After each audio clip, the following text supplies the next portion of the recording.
more tonight about the dark and final days of legendary superstar Whitney Houston.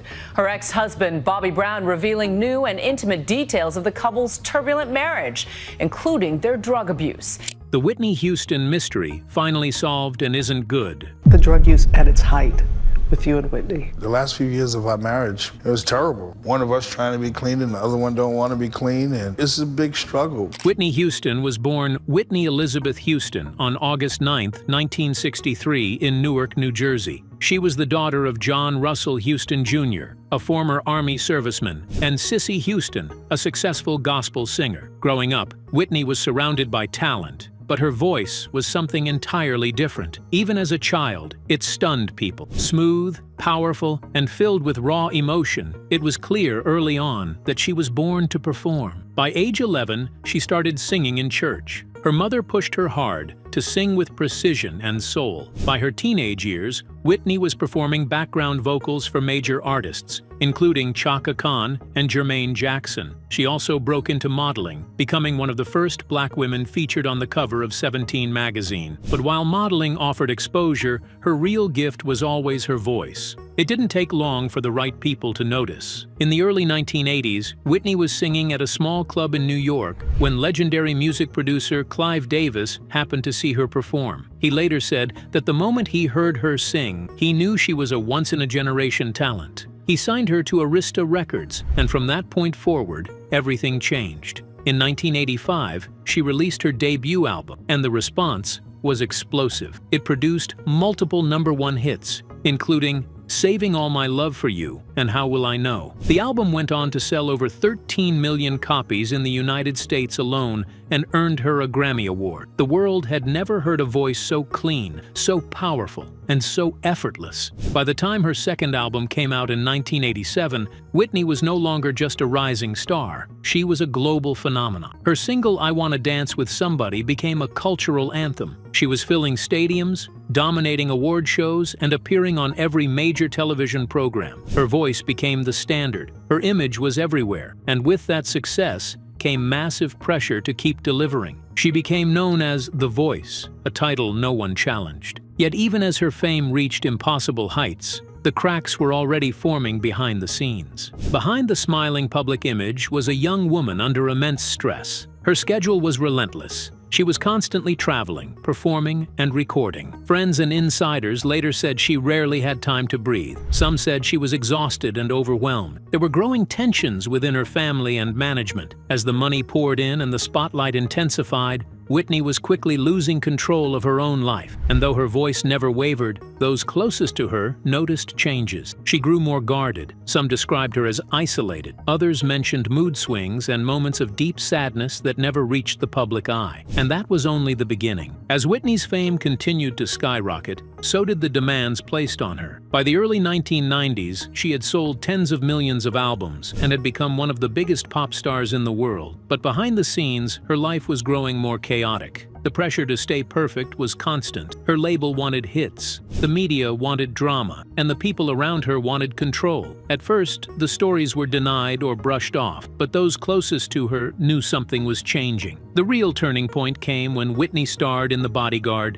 in 1992. The film was a global success. Her performance of I Will Always Love You became one of the best-selling singles of all time. But while the world celebrated her success, Whitney was struggling privately. The fame had become overwhelming. She once admitted in an interview that the constant attention felt suffocating, that she couldn't walk down the street without cameras flashing or people screaming her name. Even in her home, peace was hard to find. Her team kept a tight grip on her image. Her public appearances were controlled, but people behind the curtain began noticing she was slipping. She lost weight. Her behavior became unpredictable. Some described her as distant and unfocused. Concerts were canceled. She was showing signs of someone under serious emotional and physical strain. By the mid-90s, critics ran story after story about her erratic behavior and strange appearances on stage. But even then, her talent protected her. Fans still saw the legend, the voice that could hit any note. But few understood what it was costing her behind the scenes. Whitney once said she felt trapped between the person the world wanted her to be and the person she really was. And as the years went on, that gap only grew wider. The fame, the pressure, and the silent struggles were beginning to take over. And that was when Bobby Brown entered the picture. Whitney Houston met Bobby Brown at the 1989 Soul Train Music Awards. At first, it seemed like an unlikely match. Whitney was seen as polished and graceful. Bobby had a wild bad boy image. But behind the scenes, they connected quickly. She once said he made her laugh like no one else. Their chemistry was strong, and by 1992, they were married. The media went into a frenzy. Some fans celebrated the romance. Others were concerned. They believed Bobby's troubled past and legal issues would pull Whitney down. Their marriage quickly became a magnet for controversy, but behind closed doors, things were spiraling. Friends and relatives would later describe the relationship as toxic. The calm, poised Whitney the world knew was slipping away. Some people close to her believed Bobby was a bad influence. Others said he was just part of a much bigger problem, one that included years of pressure and family demand. Fans watched in disbelief as the once perfect image crumbled in front of them. In 2005, they joined the reality show Being Bobby Brown. The show was chaotic and raw. It showed a different side of Whitney, one the public had never seen. Some moments were funny,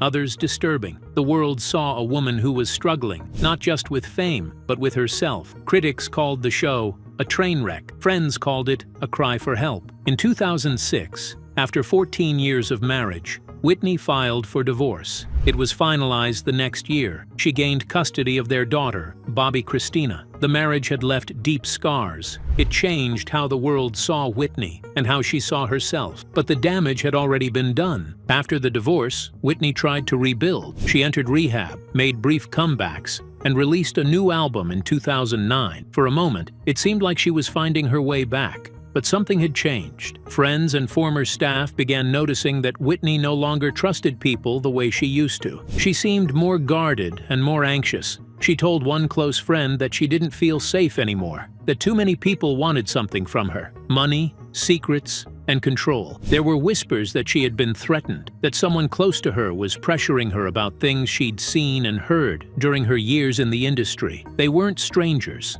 They were people she had once trusted. For someone who had once commanded the biggest stages in the world, Whitney now moved like someone carrying a heavy secret. She seemed to be watching everyone around her. And some say that in her final days, she knew something wasn't right, but few expected what would happen next. On February 11, 2012, Whitney Houston was found unconscious at the Beverly Hilton Hotel. It was the night before the Grammy Awards. The official report called it an accidental drowning. She was 48 years old. The world was shocked. Fans mourned. Tributes poured in from across the globe. But almost immediately, questions began to surface. Whitney had spent the last 48 hours in that hotel. She had been seen at rehearsals, mingling with friends, and attending Grammy parties. But several people said she wasn't herself. She looked fragile. Her speech was slurred. Her behavior seemed off. In the hours before she was found, loud noises were reportedly heard coming from her room. Hotel staff claimed they were told not to disturb her. Later, police said she had been alone. But when investigators arrived, they found more than just tragedy. Some furniture in the room had been moved or overturned.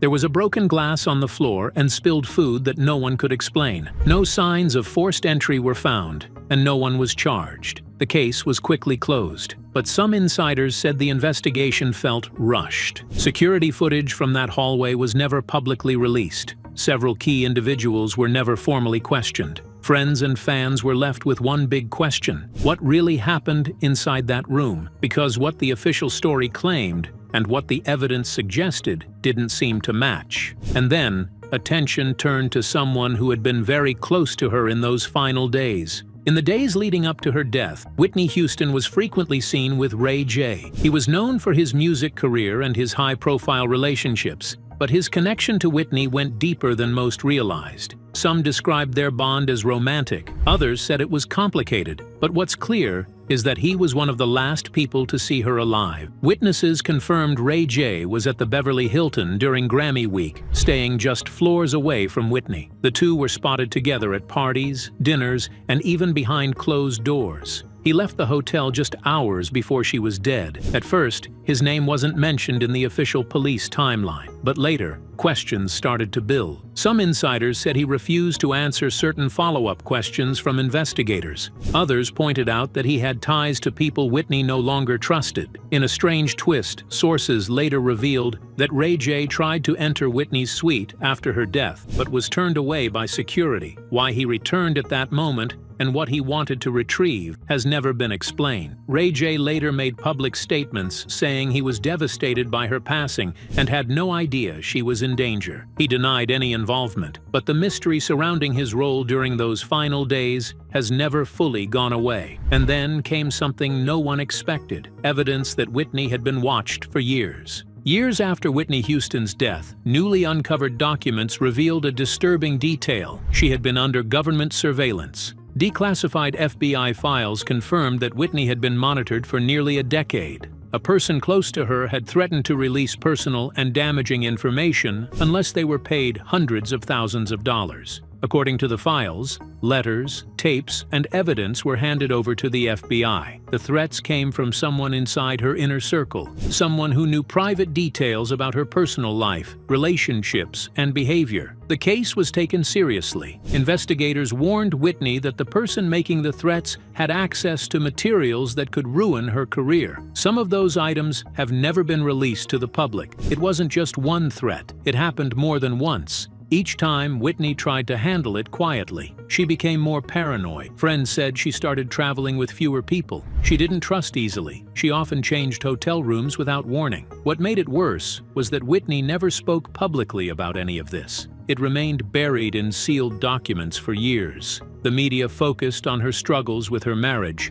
but never on the people who were pressuring her from behind the scenes. These were individuals with deep access. When the FBI finally closed the case, many questions remained. Who made the tapes? What did they contain? And most importantly, why did some of those materials disappear after her death? But just when it seemed like the mystery couldn't get darker, one investigator stepped forward with something explosive. In the months leading up to her death, Whitney Houston had begun making quiet changes. She distanced herself from old business partners. She reconnected with close family, and according to several friends, she was talking about starting over. She had also returned to her gospel roots. She started attending church again. She told people she was ready to leave behind the chaos of her past. There were whispers that she wanted to reveal names of those who had taken advantage of her, lied to her, or used her fame for their own gain. Now, with years of missing evidence, altered timelines, legal silence, and too many coincidences,